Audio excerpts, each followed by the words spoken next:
You're watching New Car Spin. I'm your host, Brian. This is the Range Rover Sport SVR. It's like, I don't know, it's like the S something. This is the hot chili.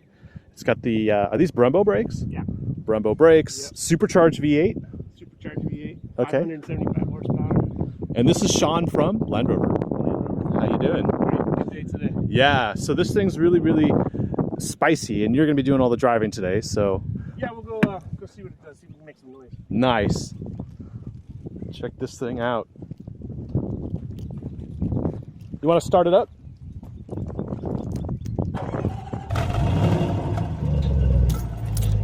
Nice. So they have the back panel off because we're in an off-road park, and just in case any of these vehicles get stuck, it's easier just to get the hook in them. But there is a panel, don't worry about it, we didn't damage it. Yeah, that's what I'm talking about. All right, nice interior. These are really cool seats. Let me just adjust that real quick. Yeah. Woo! It is a climb up in here. Well, we're up in off-road height, so oh, okay. It's got air suspension like the rest of the bigger cars do. And so I've got it jacked up a little bit. Okay. And, whoops. Yeah, you got it. There we go. It's hard to keep the camera level and do all the work. Yeah. We'll put it in mud and ruts here, since we're kind of in mud, kind of in ruts. Mm-hmm. Oh, we got sport exhaust on too? Yeah. Nice. Yeah, which honestly, it just, well, you heard it crack, right? Yeah, it keeps the valve. It gives it the crack. If you turn it off, it's just as loud. It just doesn't have that loud crack.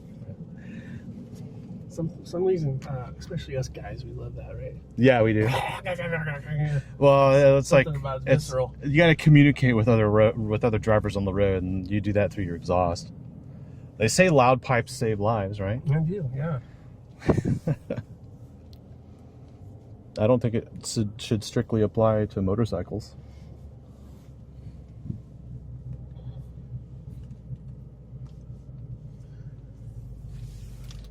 Yeah, so this is kind of the racing package of a Range Rover, if you will. So if we took a Range Rover, the full-size Range Rover, and we were to build it into a sport package, mm-hmm. That's Range Rover Sport, so it's a little bit shorter this way, tuned a little bit stiffer. Then we take that up a notch to SVR. So this comes out of special vehicles, which is kind of our bespoke, kind of semi-hand-built part of the business. Mm-hmm. So that's completely separate facility where they do the paint, they do all the prep work. Hood's carbon fiber, try to bring the weight down. And, wow. You probably noticed we pulled some of the body stuff off the outside just in case we did get stuck, so that we can get to the recovery points. Mm-hmm. So the thing that's kind of neat about this car is that this is probably the most track-oriented car that we build. Yet at the same time, since it's a Land Rover, a Range Rover, it still has to be really good off-road. So we always consistently try to build cars that just do everything better. It's mm-hmm. not like it just does this better or that better. Kind of, it makes the whole breadth of capability wider. Okay. And this car is kind of a fun way to show that. And one of the things that I like to do particularly with this car is that this is has so much horsepower, right? That oftentimes we've been driving a lot of different stuff out here. We use a lot of traction aids in the industry, right? So we're using traction control and all these kinds of things to try to duplicate and to gain traction. One of the things I like to do with this car is to try to drive the majority of this without using any traction aids. So just showing the inherent traction that this car has just by design without all that electronic assist. Mm. And of course we've got track tires on it, so they're summer tires. They're not mud and snow rated, and at the end of the day, they're probably the absolute opposite tire of what you would choose if you owned this car and we're going to come out here. Yeah, which just shows how good the car's traction is to start with. Okay. So as we go along, a lot of times you'll see me just kind of ease it around stuff.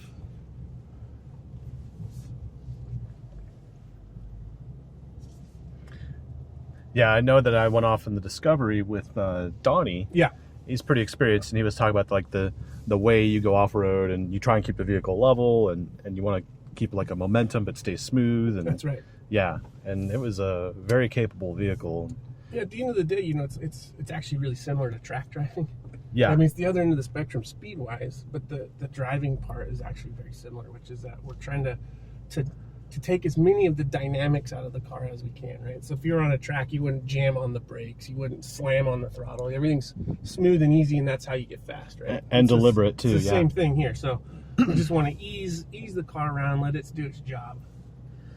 And then we're on a gimbal on this camera, so the camera will stay level, but the vehicle won't. So hopefully you'll see the extreme conditions in which we're in right now. You see how we're just creeping? Yep. Okay, so that's basically tick over, so that's just idle. Okay. Touch of traction control right there. Mm-hmm. That's it. So again, no momentum, right? It's all just letting the car do its thing. What you find out here is that in general, people carry way too much momentum. Then you have to figure out how to get rid of it, and that's how you end up stuck a lot of times.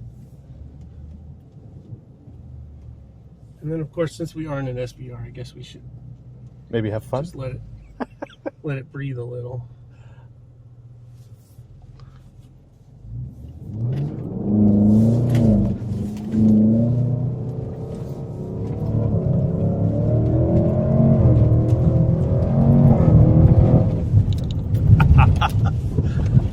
Nice.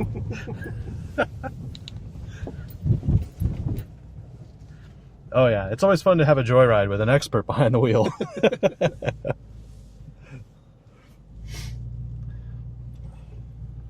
Now this is a pretty cool portion of the circuit we're on too.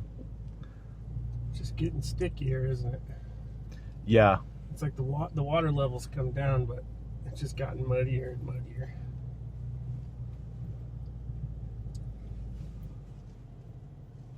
Yeah, it's more like a soup. Soup, yeah. You wouldn't want to walk in it. No. No, I don't think it's going to come off.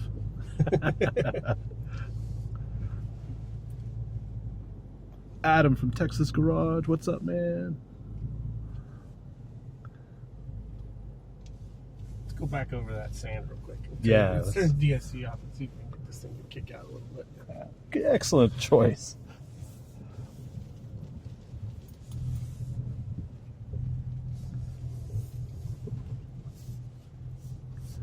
Quite a lot more traction in that sand today than there was yesterday, but it was cool. Yeah, it's always Moisture makes a big difference. yeah, every day you're gonna have something different. You can't just expect the same results. And I actually camped here, so Oh, you did? yeah, I have cabins here and I stayed here at the night. 700 acres all to myself. Not saying I took anything out while no one was looking.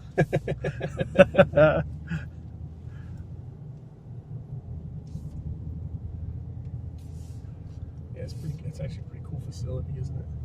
Yeah. And the owner's really cool. He is cool.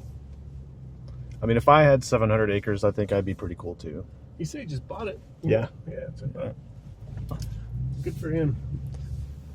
Good business model, I guess. Right?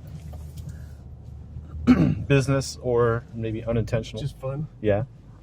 I mean, if you're into it and you're like, yeah, I think I need this. Need this.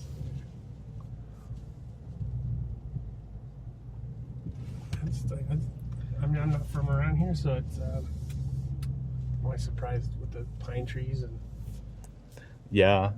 it's a really different climate.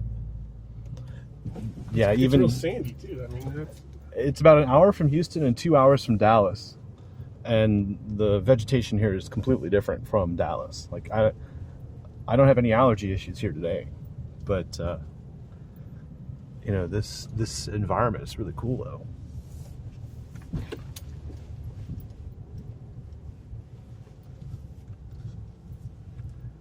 Now with Range Rover's air suspension, it's only height adjustable. There's no like ride quality adjustment, right? not by the driver. So you can go into track mode and play with it a little bit, but the reality of it is that the terrain response modes and the car are constantly making changes to get the ride quality. Okay.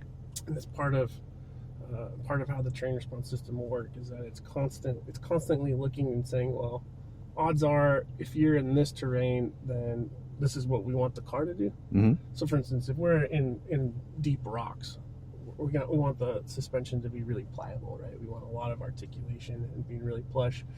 Versus in the mud, you actually don't want it to be super soft. You want it to be a little bit stiffer. And then when you change that throttle mapping and the way that the engine and transmission shifts, it allows the car to be able to do what you want it to do the best. So we can play with that a little bit and manipulate things. So we can go into actually, let's leave it in general. Let's see what that does. We'll go DSC off. I don't know. Let's see how this does. Okay. So we're in off-road height still, so we're still raised. Okay. Still in low range. Mm-hmm. We'll leave it in general program, so comfort program, which is like just normal road. Mm-hmm. And we'll see what it does, because in mud, one of the things that it does is it makes the traction control really sensitive. Yeah. So we'll see. This should detune that a bit.